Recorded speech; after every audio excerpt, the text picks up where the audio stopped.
Hey guys, welcome back to the channel. In today's video will be part 2 of this farmhouse style table build. Today I'll be reviewing this paint sprayer. This is a Homeright Super Finish Max. I'll show you how to use this, how to get a good finish with it, and also go through some of the adjustments and details on this paint sprayer. All right, let's get into how to paint with this thing.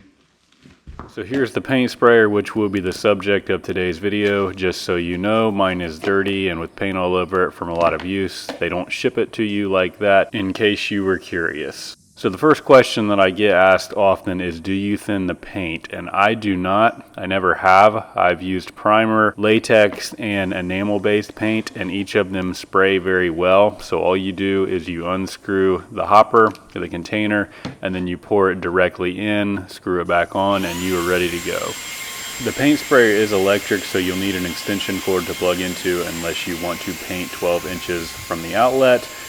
Other than that, you just plug it in, you pull the trigger, and then it paints. So just like with any paint sprayer, you will want to start painting before you actually get to whatever you're painting. You can pull the trigger, and then as the paint comes out, then you can go to the surface. So one thing that I've really learned here is that you never want to be holding the paint sprayer still. You always want to be moving it, whether you're moving your arm or kind of shaking your wrist like I did just there. If you continue to move the paint sprayer, you won't get any hard lines or any drips. None of the paint will run, so always keep it in motion. Here's a better up-close look at how the paint comes out and what kind of finish it comes on. So I'm using primer here, and I'll actually give this 2 coats of primer. But I start with the table upside down, and we'll get to the why with that here in a second. But just take a look at how good of a finish that this does on the first coat. It's very even. There is a little bit of a learning curve, but once you get used to it, it's actually really easy to paint with. And this has definitely been a game changer ever since I bought this. If you can't wait to get your hands on one of these after this video, I do have a link in the description. Also, if you want to stick around till the end of the video, I'll show you a little bit more about this, some of the settings and the adjustments, as well as how to clean it and a couple other pieces of information you don't want to miss.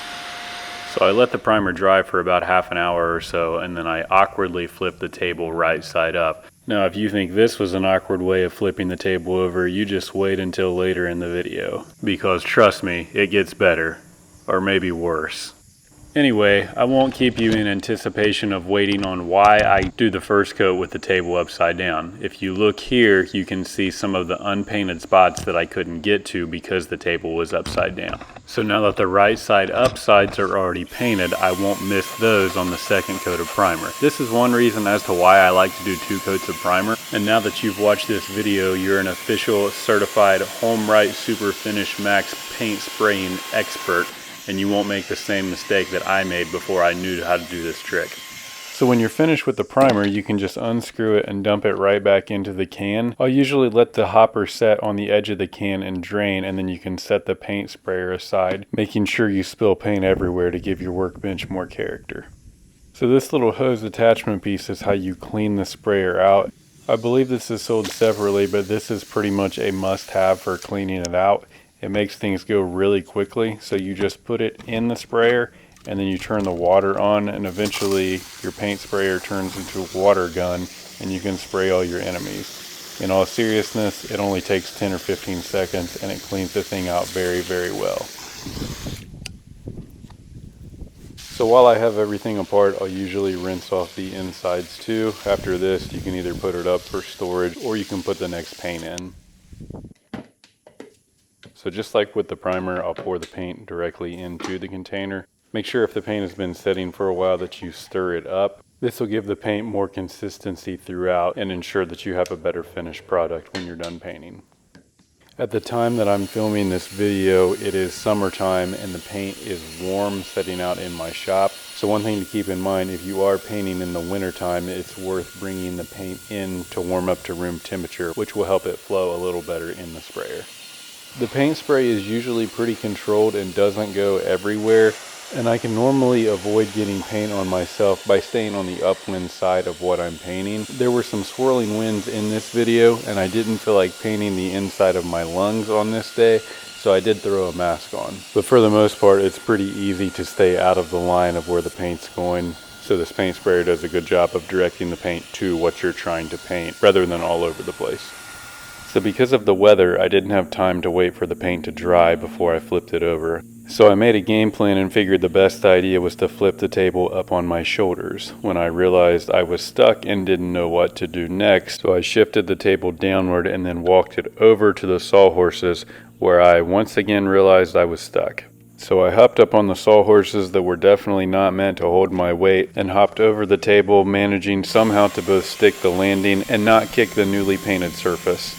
Now, if you're super impressed with my feat of hopping over the table and not managing to fall, be sure to like this video. Also, don't forget to subscribe for more upcoming action-packed table painting and building videos.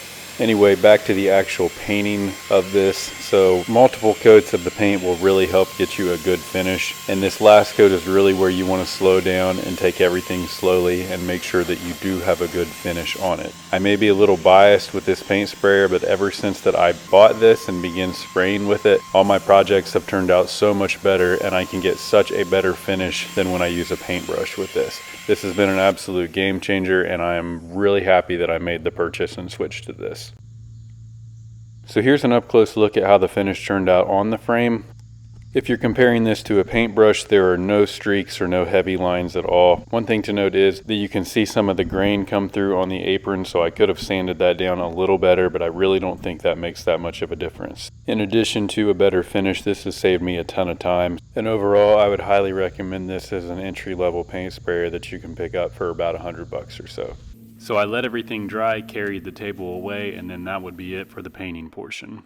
All right, so just a couple other quick things to know about this since we're done painting now. There is a dial right here that can control how much paint that flows out. So if you dial it up, this piece here will be allowed to go in further and more paint comes out. If you dial it down, it'll only go to here or so, and then less paint will come out. So one thing that I didn't know that caused me a little bit of headache before I knew this was that this piece comes off. So if you need to clean this, first of all, you can take this off and clean this. You can see I really need to clean this out. But there should be a small gap right here whenever you put this back on. So this shouldn't be tight all the way down, because that's where the air comes out that forces the paint to go in here.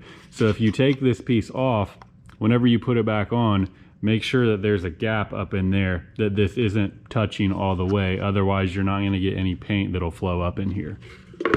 So whenever you need to clean the front and the tip of this off, this piece here will unscrew. And then this piece comes off. Then you can get access to the actual tip. Now, this comes with 3 of these pieces. Here are the other 2. I usually use the red one because more paint comes out of it, but they are interchangeable. The sprayer actually comes with a piece of paper that tells you which tip to use for what kind of paint. I don't know where that is. I lost that a long time ago, but you will get one of those. You also do get a wrench to take these off. I've also lost that, but it's a 6mm wrench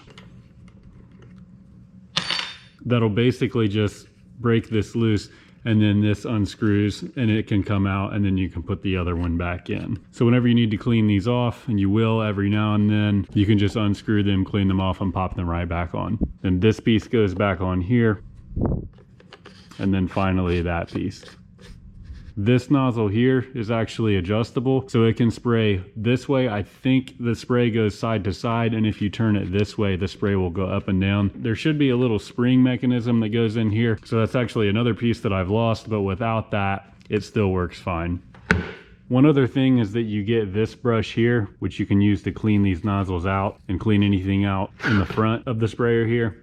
So you will get one of these. Make sure not to lose this because it really helps to clean these out. So you might be able to tell a difference from the beginning of the video. I did clean this off just for the sake of cleaning it up. Anyway, I hope you find this video useful. I definitely recommend using one of these. It gives you a really good finish and it'll save you a lot of time. So as always, thanks for watching. I hope you enjoyed this video. If you found it useful, don't forget to like, share, and subscribe. And as always, stay tuned for more.